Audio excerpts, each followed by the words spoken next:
What's up, everyone?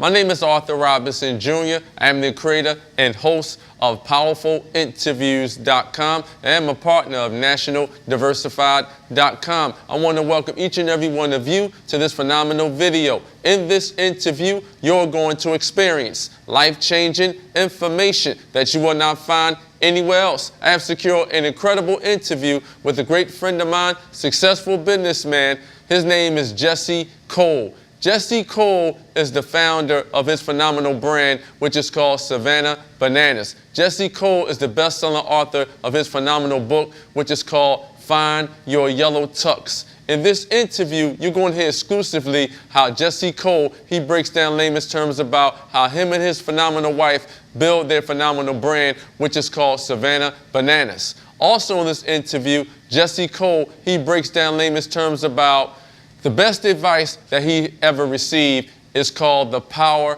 of positivity. Also in this interview, Jesse Cole, he breaks down layman's terms about when you take care of your customers first, the money will follow, and much, much more. So remember, this is not BS information. The right information will change your current situation. Wealthy people, they take advice from other wealthy people, and unfortunately, broke people, they take advice from broke people. So right about now, go get your pen and your pad, sit back and relax, and write down some notes. In this interview that I'm going to reveal to each and every one of you with my great friend, successful businessman. He is the founder and CEO of the phenomenal brand, which is called Savannah Bananas. This interview, it will change your life. And don't forget to subscribe to my YouTube channel and turn your notifications on. That way you be well informed when I publish more successful audio interviews. So, check it out. Without further ado, I'd like to welcome the one, the only, the powerful Jesse Cole to the show. Excited to be with you, Arthur. Well, I'd like to thank you, Jesse, for taking time out of your busy schedule to educate me and the audience worldwide about your phenomenal outside-the-box brand, Savannah Bananas. I gladly appreciate it. Well, I'm excited to be here, so I'm intrigued. What intrigued you about the bananas? Well, I was very impressed about what you have did and what you have overcome through your trials and tribulations as a successful entrepreneur. And then I heard a fascinating interview that you did on Mike Diller's platform on Self-Made Man, and that's what intrigued me, and that's why I reached out to you, and I appreciate you coming on my show today, conveying value to my platform. Yeah, I'm excited to share, hopefully inspire, share some of the things that we've learned on our journey. To everyone that's listening, I highly recommend go and get your pen and your pad right now. My great friend Jesse Cole is going to break down layman's terms about his phenomenal brand, Savannah Bananas, and we're going to talk about building wealth. Is that correct, Jesse? Yeah, I'm ready to rock when you are, my friend. Now, what I'd like to know, and can you explain to the audience in layman's terms, who is the phenomenal Jesse Cole? How long you been in your powerful industry, and what is your expertise? Well, I started as an intern in the baseball industry and took over one of the worst performing teams in the country in Gastonia, North Carolina. And it was there that I realized that we were not in the baseball industry, we were in the entertainment industry. And the team was failing, $200 in the bank account, losing over $100,000 a year. And I realized that we need to play a different game. And I think so many people in the business world are trying to play the same game as everyone else. They're competing against people in their industry. And I knew that we didn't want to play that game because we would never be the best baseball team in the world. We were a small college summer team.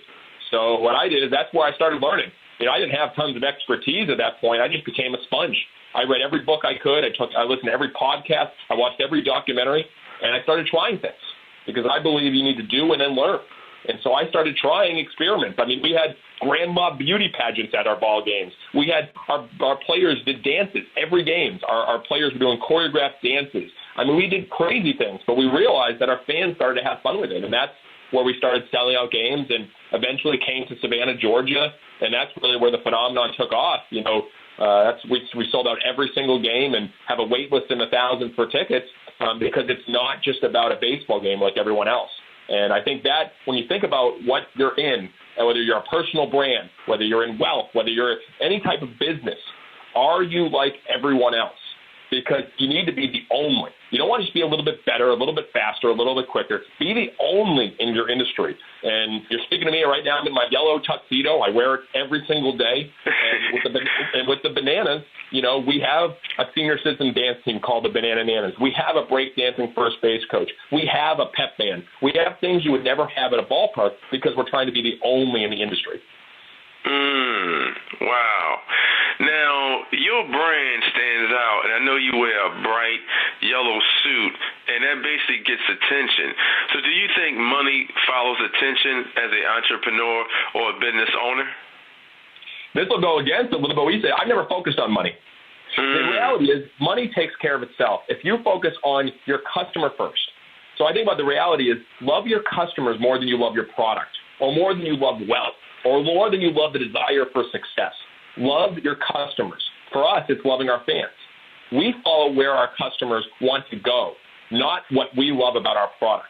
And so what we've realized is that people at ballparks, they don't want to be nickel and dime and pay $5 for this, $6 for this, $8 for this. So we made all of our tickets all-inclusive. Include all your burgers, your hot dogs, your chicken sandwiches, your soda, your water, your popcorn, because that is what our customers would want. And no one was doing it because it was scary. The people that don't do it, which is all teams, is they're focused on short-term profit. They think we can make more money if they come to our ballpark and buy all these at a higher price.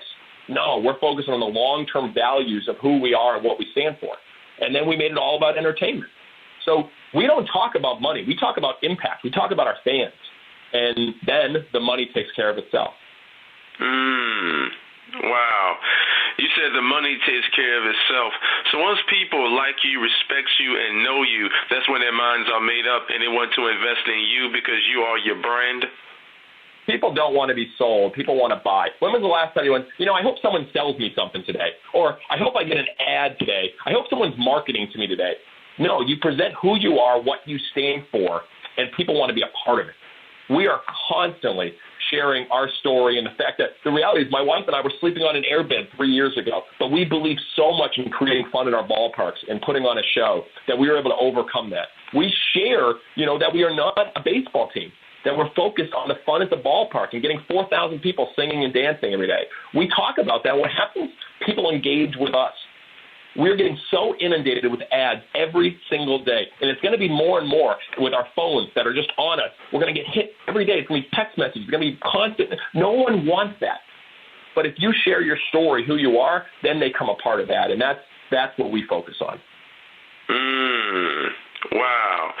Now, you worked for another powerful brand before you started the Savannah Bananas brand. Is that correct? Well, the Konya Grizzlies was the first team that we took over when there was only $200, dollars in the bank account, 200 fans, and we built that up from nothing and bought that and recently sold that because of the growth of Savannah. So now our entire focus is on the Bananas, and personally myself and my book and speaking and getting out there and kind of hoping to make a bigger impact and inspire more people. So we're keeping it simple. So many people try to look at I'll do this, I'll do this, I'll do this. The shiny object syndrome. You need to simplify. When we had 2 or 3 or 4 teams, always a couple teams didn't get the love and the care that they should have got from us because we were spread too thin. So we've really focused on simplifying. So we just have the Bananas now, and we're going to try to make this a brand that makes an impact globally. Wow. Jesse, can you explain to the audience in your own influential way, what is the best advice that you have ever received? I get asked that question a lot, and I think it's very difficult for someone who is constantly learning to share what the best advice they've ever received because, they're getting great advice constantly, and they're building their truths and building their beliefs. But what I always come back to is a few years ago, about 6 years ago, and my father was hit with the unfortunate news that he had 2 forms of cancer. And wow. I was just struck by it. And I watched my dad, and he said, Jesse, it's going to be okay. It's going to be a challenging year, but we're going to get through it. I'm going to be better. And I remember every day I called my dad, and every day I said, Dad, how are you? He goes, I'm great. I'm great. And then one day he said, I'm good. And I found out later that was one of the toughest days you could ever imagine with the chemotherapy, and, he felt like he was going to die. But he said he was good. And about a month after that, he overcame cancer, And the doctors and the nurses said it was the most positive patient they've ever had. And there was no advice there. But I think sometimes the best advice you get in life is by watching things, by seeing how people act and react. And I realized from that the power of positivity and the optimism. And a year of battling 2 forms of cancer, my dad overcame it. He's 70 years old now, the best shape, the best attitude. He's the best he's ever been because of that positivity. So every day when I look at, what are those things that can bring you down, that negativity, those things that you think, oh, this is the worst. If you just take it with a positive outlook and look on what to be optimistic and how fortunate you are to be in the life that you have, I think that takes care of everything else. Wow. This is an incredible interview, and I appreciate you coming on my show today, Jesse. I'm glad to be here. Jesse, let's talk about the power of marriage. Now, I have entrepreneurs and business owners in my network where the husband is really, really, really strong, and they basically are going full speed ahead with building the business and building the brand, but they're saying that their wives are basically remaining stagnant where they're cheering them on, but they don't really feel the full impact coming from their wives in regards to supporting what they do. How important it is for your significant other or your spouse to support what the husband do in regards to building their dream? It's our job to support our wives. I think we have it the other way around. The reality is, I think, for my wife, who is watching our 10-month-old son, and any mother that's a stay-at-home mom, that's the hardest job in the world. And I think so many of us entrepreneurs think our wife needs to support us in our dreams. We need to be there for them. It's the opposite. Here's the reality that most employers, they think their employees work for them. They got it the other way around. As a leader, as an employer, as an owner, you work for your employees. And I think as an entrepreneur, if you're a male entrepreneur, you work for your wife. You need to support them and the family. That's the way it should be. So I'm fortunate.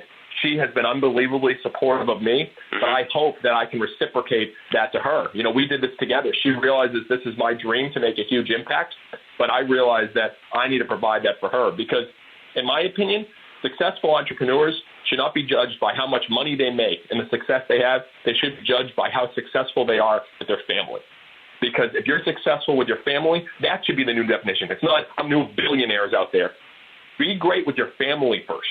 And again, I keep saying these certain things result in success, but we got to look at the root of what matters first.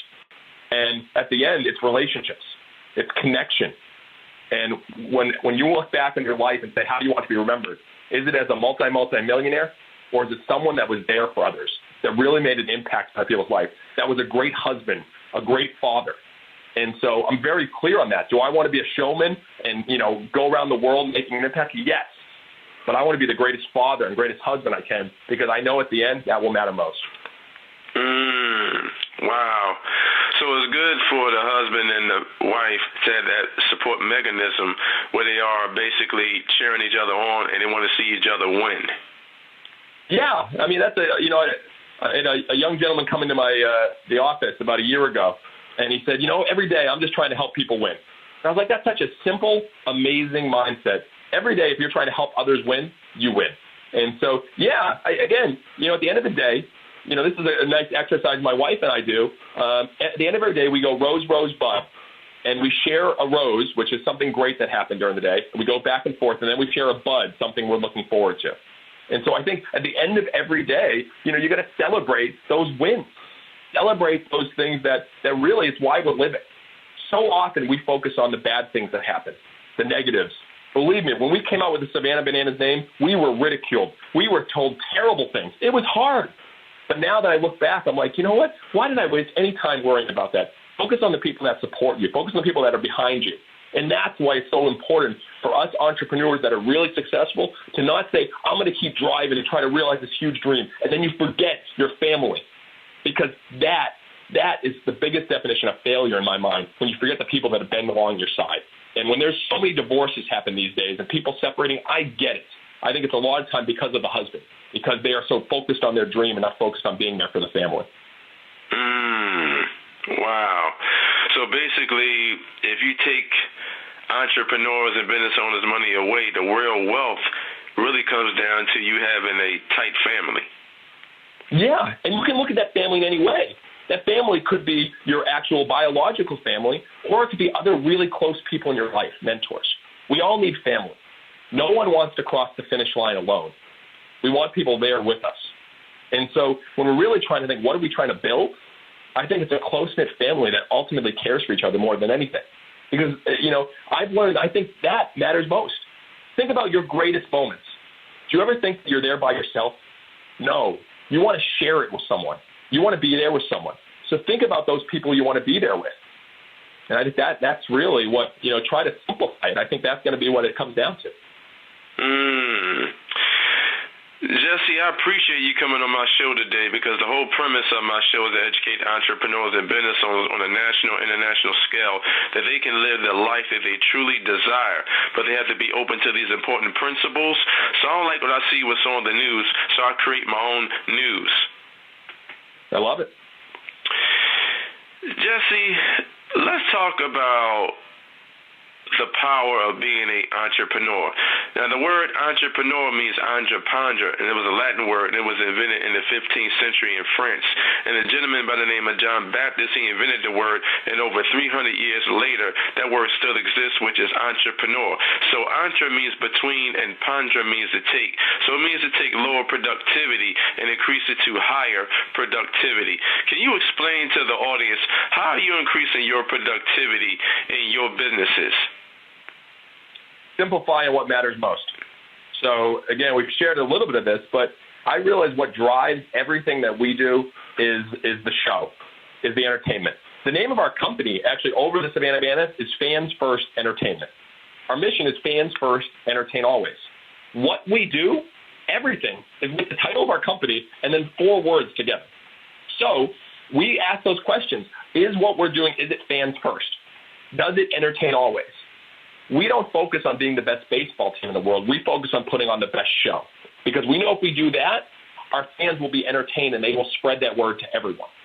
So I think, to be a great entrepreneur and really take low productivity to make it high, you're going to be extremely focused and understand what can you be the best at, and not try to do so many things that are out of your element and play a different game.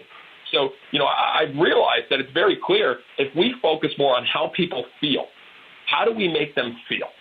So at our games, when we have our players deliver roses to little girls in the crowd, when we have, our players go on dates with fans, when we're having our Bananas male cheerleading team doing performances, those are all about creating, joy, laughter. And something that we've talked a lot about recently is happy tears. Because I've seen this with our employees and our fans. They get so happy because of a surprise and delight moment that they actually start tearing up. When you can deliver that, it's game over, because you've actually connected with them emotionally. And very few brands do that. They're selling a product. They're selling this transactional experience. They're not selling an emotional experience. So to be a great entrepreneur, if you have 10 things that you want to do, eliminate most of them and say, what can we be the best at? And Ed, how is that going to make people feel? How will that create emotional connection? And for us, that's been the secret sauce, because every day we're trying to second up, how do we create a better show and a better emotional experience for our fans? And that's why when you come to a Bananas game, it's unlike any game you've ever seen, because it's not just watching players play baseball. It's all this choreographed show with singing and dancing and fun. And that's what I think makes us special. You are experiencing a life-changing, powerful interview, and you are hearing it first from Arthur Robinson Jr.'s PowerfulInterviews.com. Earlier during the show, you said love your customers first before you love your product.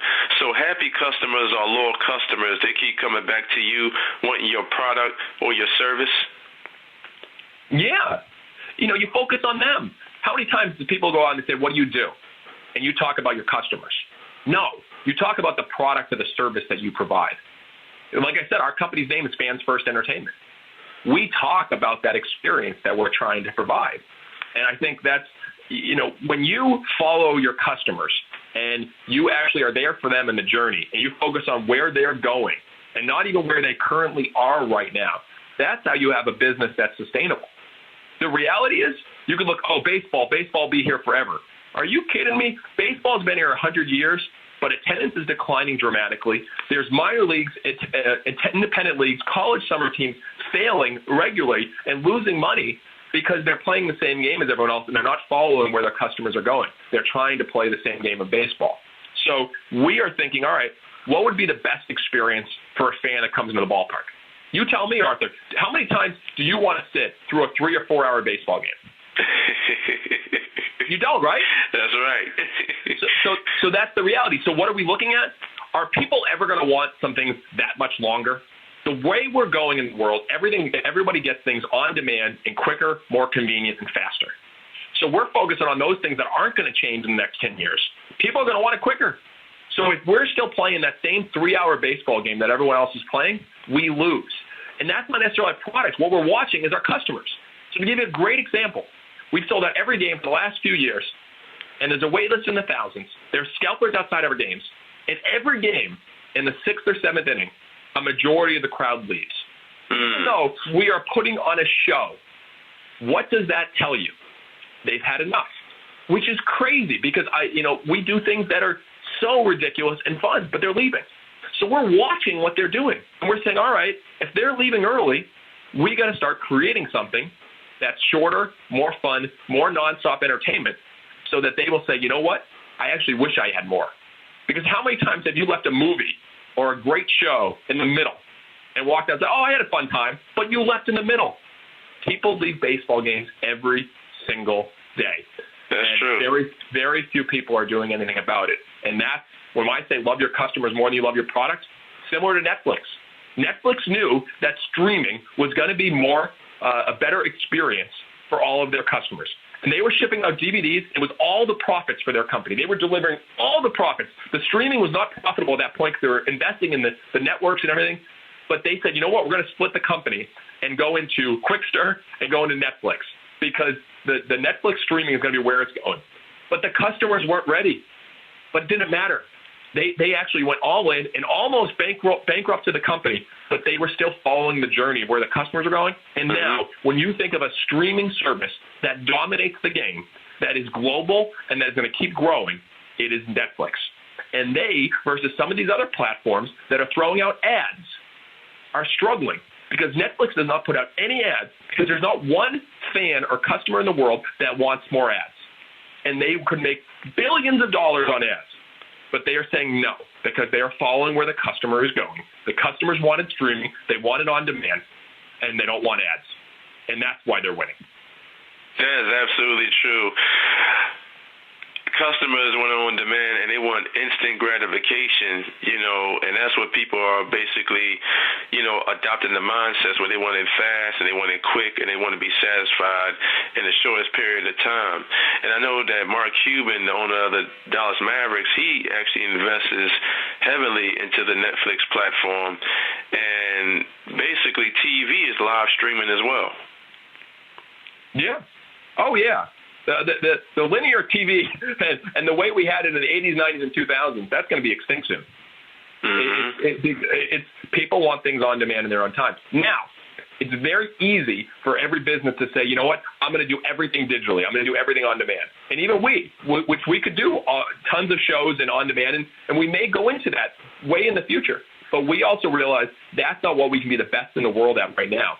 And we believe that people are still going to want live, emotional experiences that they feel a part of things. So we believe that if we continue to focus our energy on that, people are still going to want to come to sports games, but they're going to want to come on their own terms. They're going to want to be able to come and not have to worry about pulling money out of their pocket. They're going to want to be able to come where they feel like they have a VIP experience, even for the regular fan. Everyone wants to feel VIP. You can't necessarily feel VIP when you're sitting on your couch watching a show. You can feel VIP when you come out to this experience here. So those are things that we're thinking about. Wow. Jesse, I wrote down some powerful words, 5 being the highest and 1 being the lowest. So you can rate them in your own powerful way. Are you ready? So wait, one more time? 5 the highest and 1 the lowest. So 5 is the most powerful word and 1 is the lowest. Well, you're rating the words. 5 the highest and 1 the lowest. Got it. Accountability. 3. Perseverance. 4. Family. 5. Love. 5. Income-producing assets. 1. Health. 5. Wealth. 2. Building great relationships. 5. Leverage. 2. Speed of implementation. 4. Legacy. 3. Financial literacy. 1. Energy. 5. Marriage. 5. God. 3. Value. 4. All right, that was good. That was really good, Jesse. Jesse, can you explain to the audience exactly where they can find you? Jesse Cole, Yellow Tux Guy. If you search that anywhere, you'll find me. I post every day on LinkedIn, Facebook, Twitter, and Find Your Yellow Tux is my website, Savannah Bananas. But, I always encourage people to shoot me a note if you found anything valuable in this.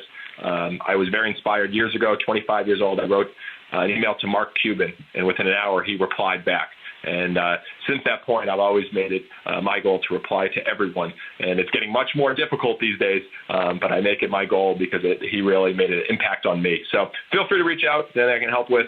And, I appreciate the platform. Jesse, let's talk about the social media platforms. I know you're on Facebook, Twitter, Instagram, and Facebook owns Instagram. And email marketing, direct response marketing is also powerful as well. And I look at these as delivery systems because you can actually post content on these social media platforms, and instantaneously you can actually have your raving audience just engage with your content, whether it's video or through audio. How do you feel about the social media platforms, and how do you feel about organic media versus paid media? I think we've spent less than $5,000 in 4 years with the Savannah Bananas on marketing as a whole. And, because I believe we put on a show, we share the story. So between organic and versus paid, I understand that's where the game is going. But we are continuing to put out videos and share stories, even if they get less viewership, because we can tell immediately, is it making an impact based on the amount of shares? Do people like this? How are they engaging with it? Because you can do that even in a small sample size on social media. Does this resonate with the crowd? And if it does, then I can understand there's an opportunity to boost and leverage and put some dollars behind it. But social media is a platform. I think that's the hype word. Everyone talks about it. But the reality is, what is it? It's a dependency. On so many people, that's a dependency. You can put anything you want on social media, but if you don't have a great story, a great product, and truly love your customers, it doesn't matter. So, the reality is I tell everyone, focus internal first.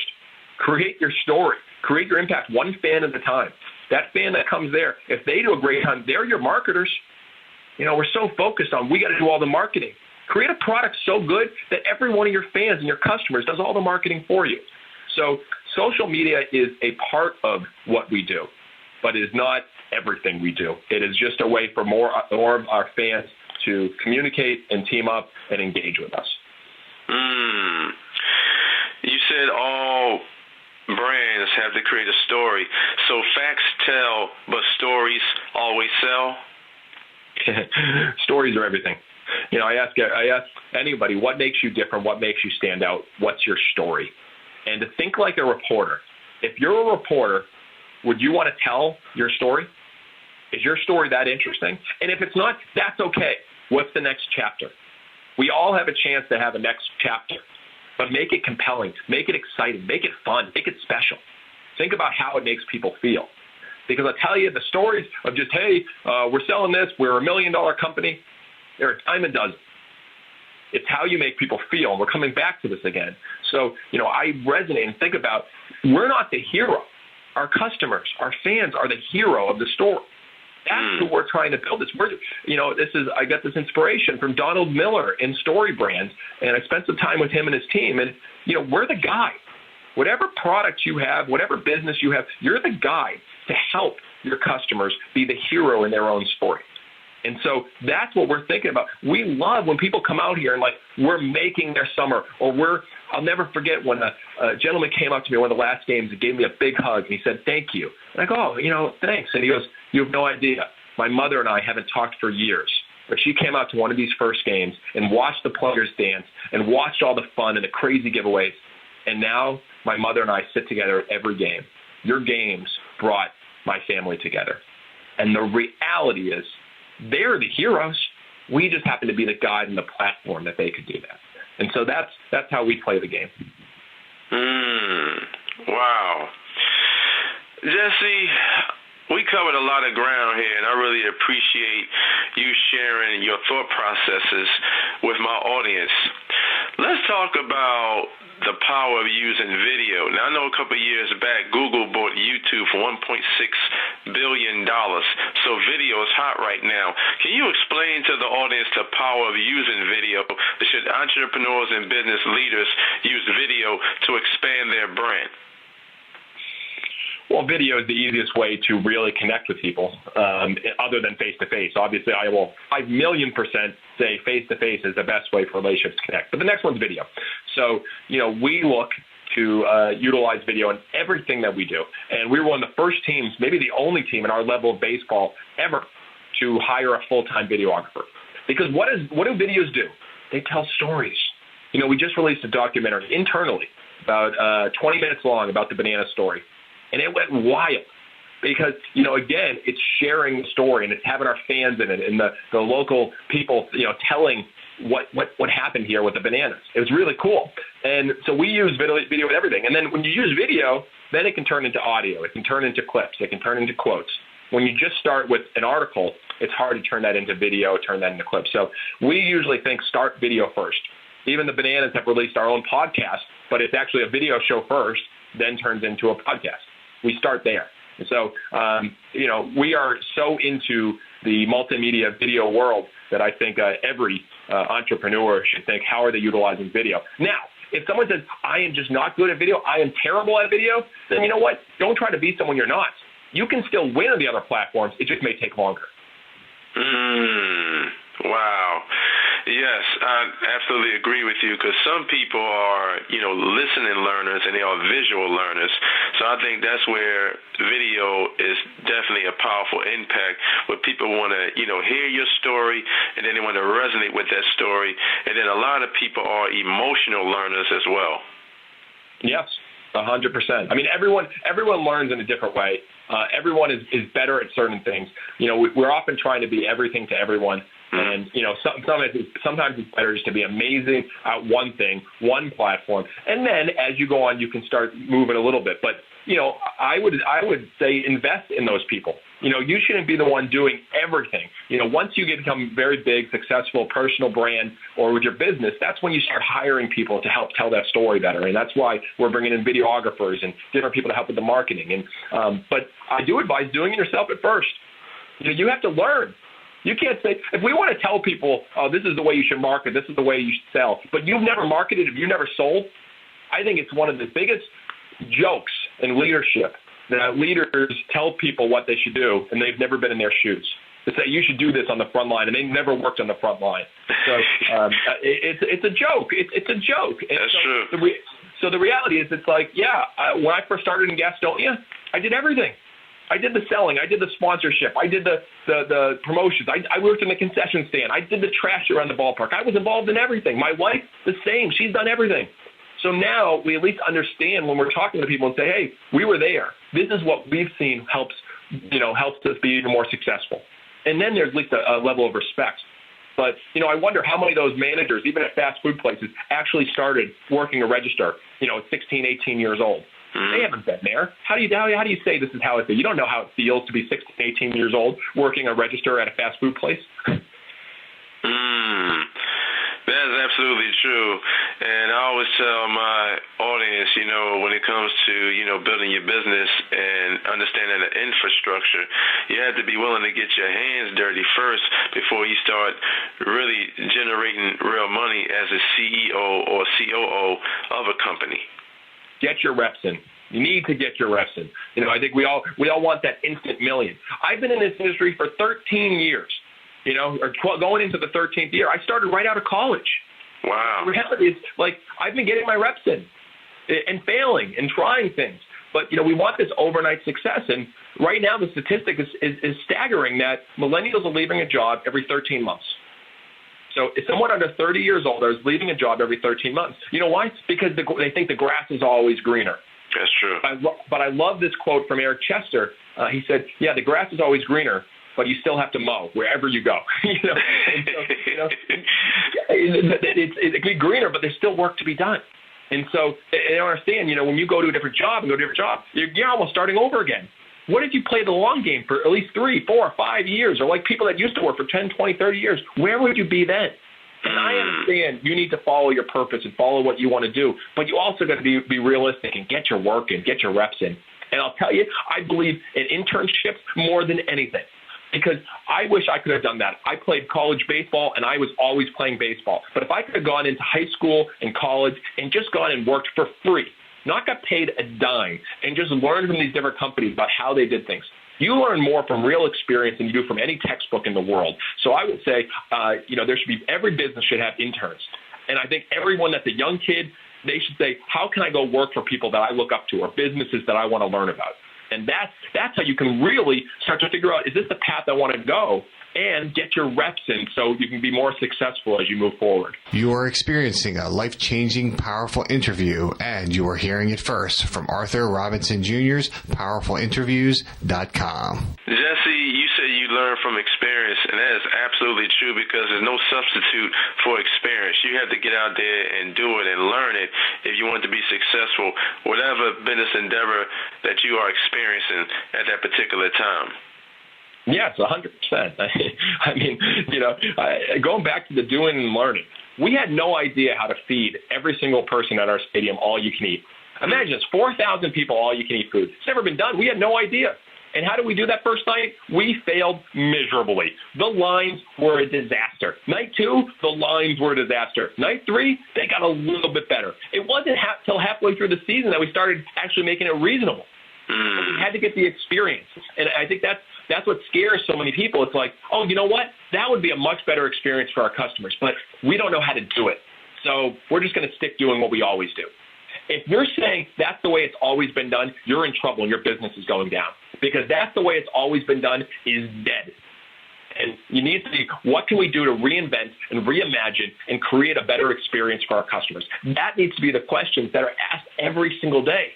And so to do that, and to actually follow through and implement that, you're going to do things you've never done before. And that's true. That's where it comes down to, getting the experience failing. And that's why I don't call failure. I call failure discovery. What did you discover today? What were those things that you were doing that, wow, this was not how I expected it would be? And put that down. Write it down. I discovered this. This is not the best way to serve all you can eat. This is not the best way to present this. And that's how you continue to get better and grow. You're absolutely correct. You have to focus on getting better and, becoming the best version of yourself. Because when I'm driving, I let my driving time become my learning time. Love it. I think, so you're listening to different podcasts or books? I love reading books, and I love listening to Outside the Box podcasts, because it puts me in a different thought process in regards to moving forward and accomplishing the goals that I want to accomplish on that particular day. I love it. And you said it right. You get out of your box on what you're used to being a part of. The reality is most people follow what everyone else is doing in their industry. That's where you're in trouble, because that's when you just try to get a little bit better, a little bit cheaper, a little bit faster. And that's where a lot of those businesses join the business cemetery. I do not pay attention at all to what other baseball teams are doing. I'm aware, but I don't pay attention to it. What I'm doing is I'm following the cruise industry, Disney, Chick-fil-A, Amazon, Netflix, WWE, UFC. I'm following all these other markets that are doing things unique and say, all right, how do you bring some of those creative things into us? That's how you get great innovation. So I don't listen to any baseball podcasts or read any baseball books. I'm listening to business leaders and people that know how to put on a great experience and put on a show, and people that talk about culture. because I believe culture is everything. And I haven't shared this before. I said, love your customers more than you love your product, but love your employees more than you love your customers. You want to build a great business. Everyone you work for or work with, you have to be able to care for them more than anyone. And I know you probably have a lot of solopreneurs that listen to this. Well, I'll tell you, you do have people that help you. You do have people out there, and maybe that is your family that gives you a little support. Maybe it's a friend who does this. Maybe it's someone that just adds a little help here and there. You better care for them and love for them first, because you're going to need help as you go on every step of the way. You mentioned a powerful word, which is culture, and I love culture as well. Like, for example, I don't know if you're familiar with the brand Zappos, Tony Hsieh. And Delivering Happiness, one of the best books on culture and experience there is. Yes, and he sold that company for $1.6 billion. But when you go and visit the Zappos brand in Las Vegas, they escort you around, and Tony Hsieh is real particular about culture. Now, if you are working for the brand, and let's just say that man or woman don't fit the brand in regards to their personality, they don't want toxic energies around their employees, so they will pay you $2,000 to $3,000 for you to leave the company, because they basically are saying to you, we're giving you the opportunity, but you don't fit the culture. Do you feel as though that's the right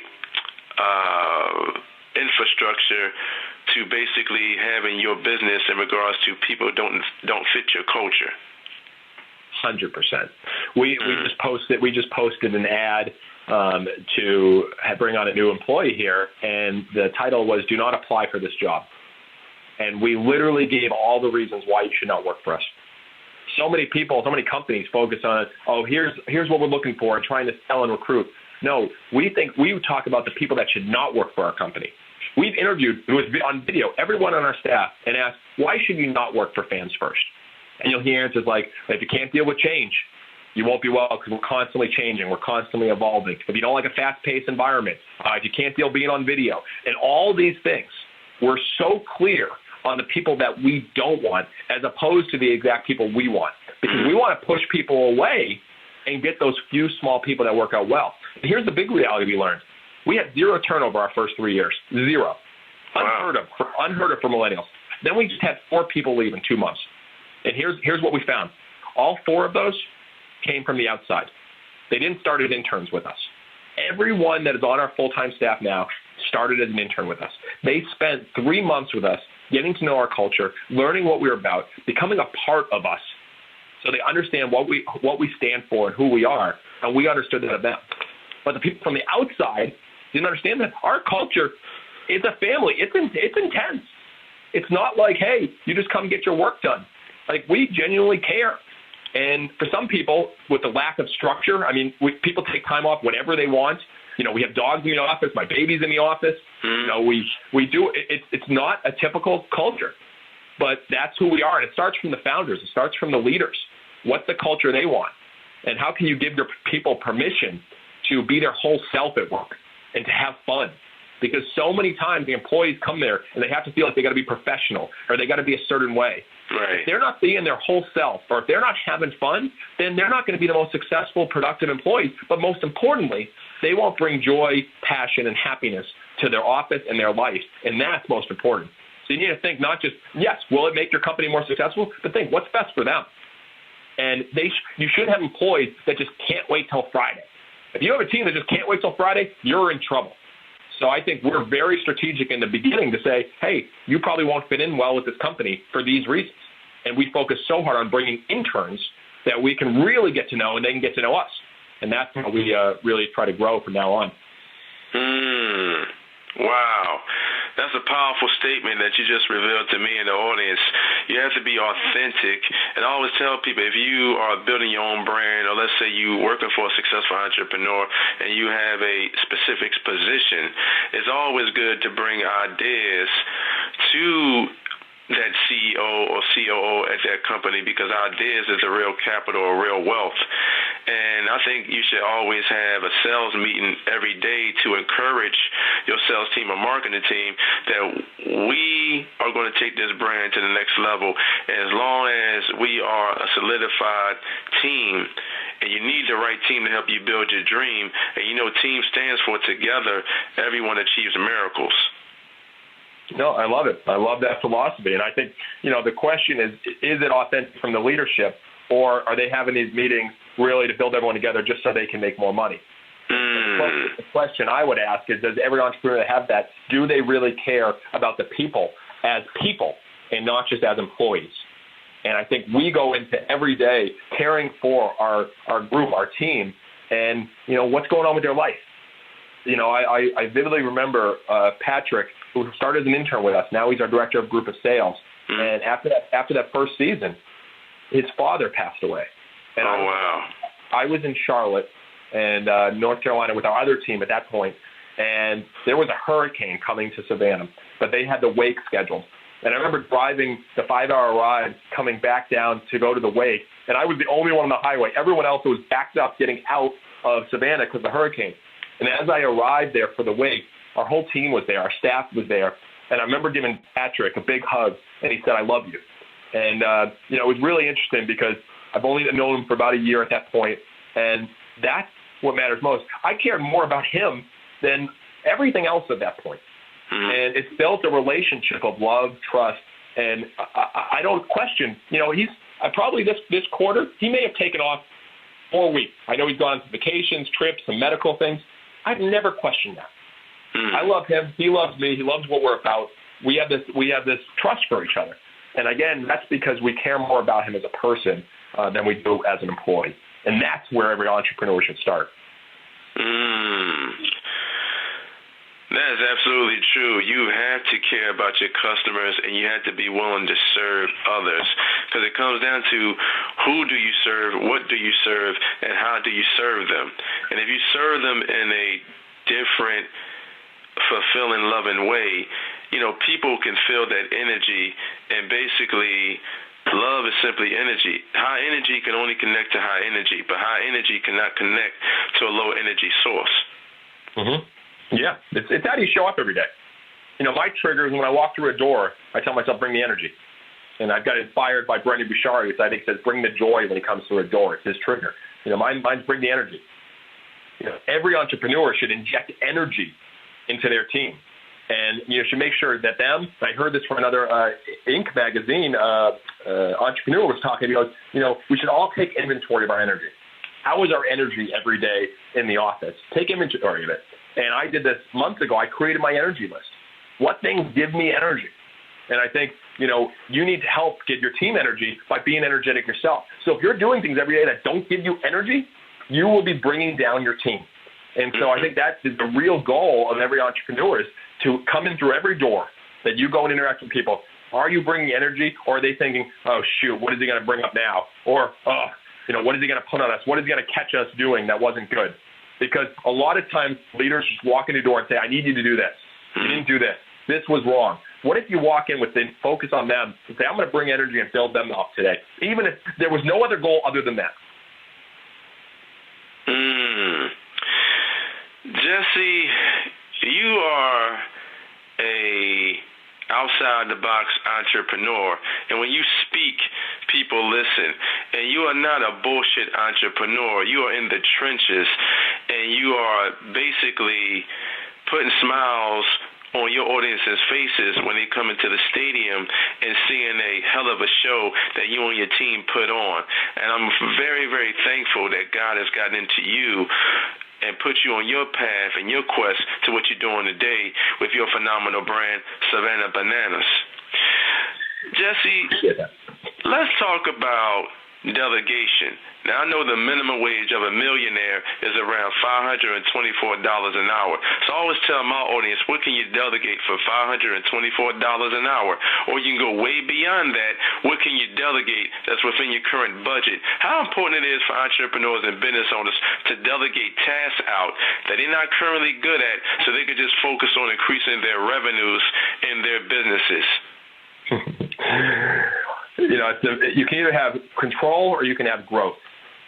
And I think a lot of entrepreneurs, they want to have control, so they focus on doing everything and watching everything. That keeps you from growing. If you want to grow, you have to delegate. You have to let your people fail, or like we call it, discover. You have to let them go through that and experience it. So that was a big challenge for me when I first started in Gastonia. I had my hands in everything. I was so scared about perception and what people would think about certain things that I was afraid to let go. As soon as I've been able to let go, and we brought in a 24-year-old president to run the Savannah Bananas and 3 22-year-olds. That's how we started. And I had to learn, you know what? They're not going to know all the answers. My role is to come in every day and teach, share, and coach. It's not train. That's a whole other thing. I believe dogs are trained. Humans aren't trained. It's to be a coach, to be a mentor. And so I started doing that every day, and that was my role.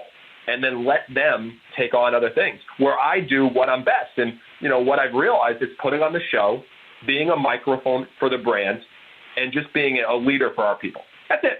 I don't get my hands in the dirty stuff as much anymore because, you know what, that's not what I'm the best at. That's not where I can make the biggest impact. I still, if there's trash in our ballpark, every day I pick up trash because we do not walk over trash. Everyone is a janitor on our staff. But I don't spend my whole day going around looking for trash. I spend my day where I can make the biggest impact. So I think it's essential. And I think very few leaders have the ego or pride to be able to give up things, to understand that, you know what, you may not be the best at this, but it's where you're going to have the biggest progress and growth by giving up some other things and letting your people learn, experience, and potentially even fail. You said letting your people learn. Well, that's extremely important if you want to, experience growth and you want to excel to the next level. From your experience, Jesse, what mistakes are you seeing that people are making in the show business industry? Every business is in show business, so that's a very big question. And seriously, I believe every business is in the entertainment business. If you're not entertaining your customers, your fans, if you're not entertaining everyone you work with, you're in trouble because we can't just expect to get a product and have just a transaction anymore. We need to actually be entertained. We need to have an emotional reaction. So to say what mistakes am I seeing through all business, which I believe all business is show business, it's tough. I can only talk from experience. And I know mistakes for me a lot are when I focus on the wrong things. And it's not just detail work. When I focus, if I ever get in a spot where focusing on what people think, focusing about things that happened in the past, or focusing on things that haven't happened in the future. Focus on what you can take action with right today. Don't worry about all those things that may or may not happen. They usually don't happen. Or the things that happened in the past, all you can do is learn from them. Don't focus on them because you can't change them. So for me, the mistakes that I make, I realize when am I my worst self? When am I really not a good leader? When am I not making an impact? It's when I'm literally focusing on all these negative perceptions of what the brand could do. I'm focusing on all the things I have to do as opposed to the things that I've already got done. And so, that's just my issues that I've seen personally. And taking my dad's advice as always, and just staying positive and being optimistic every day. It's hard for me to look at those negative aspects because I don't think that. That's not the lens that I have. My lens is for the future and positivity, and that keeps it very simple for me. You are experiencing a life-changing, powerful interview, and you are hearing it first from Arthur Robinson Jr.'s PowerfulInterviews.com. Jesse, explain to the audience and me, what was the most important day of your life when you experienced love? May 4th, 2018, and I'll try to make this short. So my wife and I were having our first child, and to give you that background, my wife, she grew up with 3 brothers. Her mother and father, everything they did was for the kids. She grew up with a family-oriented, and she, her mother, she'll never maybe say it, but her mother was her hero, someone she admired, and how she struck everything to care for kids. And so earlier that year, back in 2017, we found out we were having a baby, and watching Emily and the emotions that came were really, really special. And so we were all excited going in May 4th. Our child was supposed to be born on May 3rd, but it went to May 4th. We didn't know if it was a boy or girl. We were going to have a surprise. And then we get to the hospital, and it's showtime. It's ready to go. And all of a sudden, the doctor runs in, and there starts to be complications. And I don't know what's happening, but I know that they're shaking Emily. There's 6 nurses coming in. There's alarms going off. I hear, this code 4, and all of a sudden, I see them wheel out my wife, and I'm standing there not knowing what's happening. And what I found out was the baby's heart rate was in the 40s, and they had 10 minutes to get the baby out. And I just sat there stunned, and I didn't know what to do. I was lost. I was crying my eyes out. Immediately a nurse runs in, throws me scrubs. I put them on backwards because I had no idea what to do, and she says, run. And we start running through the hospital corridors. We get into this operating emergency room. I see about 15 doctors and nurses, and I'm like, what is happening? And I see Emily, and she's out of it. And then all of a sudden, within a few seconds, I hear a baby crying. And at that point, they came over to me, and the nurse said, would you like to meet your baby boy? And you see, I get pretty emotional because that was a really special moment for us. Wow. Well, I know God was with you and your wife and your beautiful, beautiful child. And children, they are God's blessing, ain't they? Oh, that's for sure. I mean, it's for sure. And that's why I'll say it's the best thing that's ever happened to me. I don't care what we do on a global scale or what we build. It's that matters most. And seeing that, and then eventually when Emily came back to, and I could share the baby with her, and it was really, really special. And so those are moments you'll never forget. And, it's amazing the lessons that I took from that, from an entrepreneur level, to see all the nurses and doctors work together in speed. And they understood it was all about one priority: get the baby out safe, make sure the mother is safe. One priority. And they worked at unbelievable speed, efficiency. They were working together.